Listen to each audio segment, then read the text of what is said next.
A few months ago I started working on a long-term project.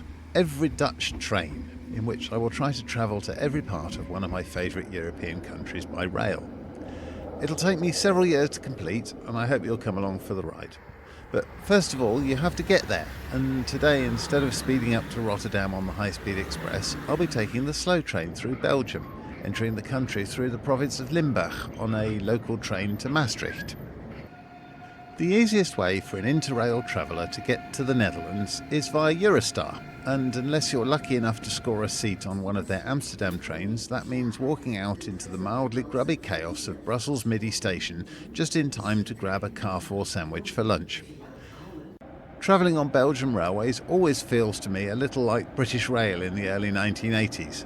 It's all grubby on the outside, and some trains feel about as old as I am, but they're clean inside and the staff are great.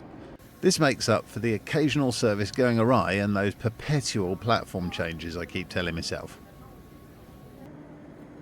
Normally I'd be taking the Dutch Eurocity Direct service up to Rotterdam, with its tired old loco-hauled stock now replaced by shiny new ICNG units. But this time I'm going to go for a more adventurous choice.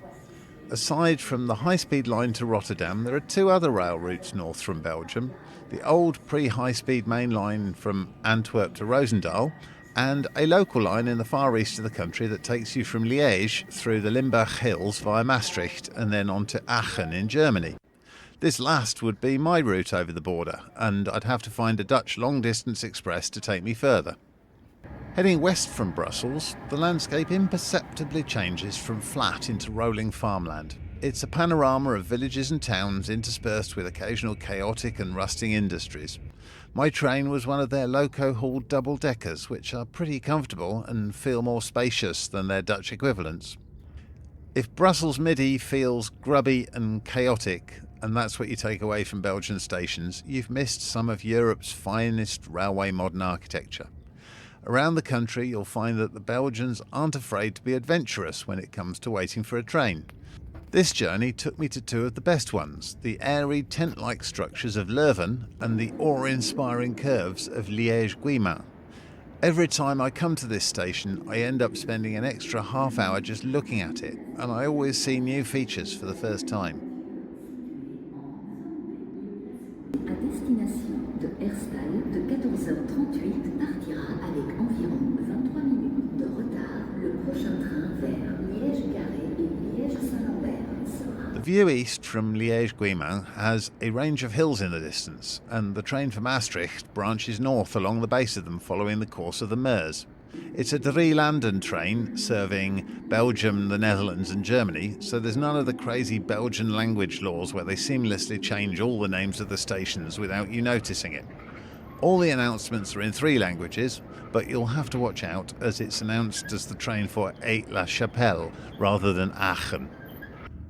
After a day on express trains, this one has the flavour of a local slow train as it threads its way through crumbling industrial towns.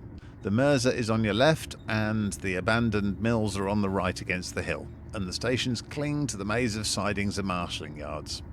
Then all at once we're passing through fields, and with a passing hedge the Meuse becomes the Maas, and I'm in the Netherlands. This is orchard country, and the train fills up with young people heading into Maastricht for the evening.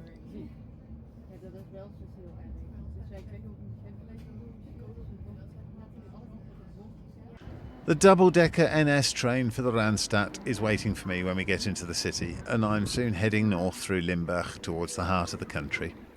I've taken several hours longer to get there than I would have had I just taken the Eurocity Direct, but as a tourist I've seen far more of both countries. If I have a regret here, it comes in not having had the time to properly visit Maastricht. This is something I really should try to remedy on a future trip.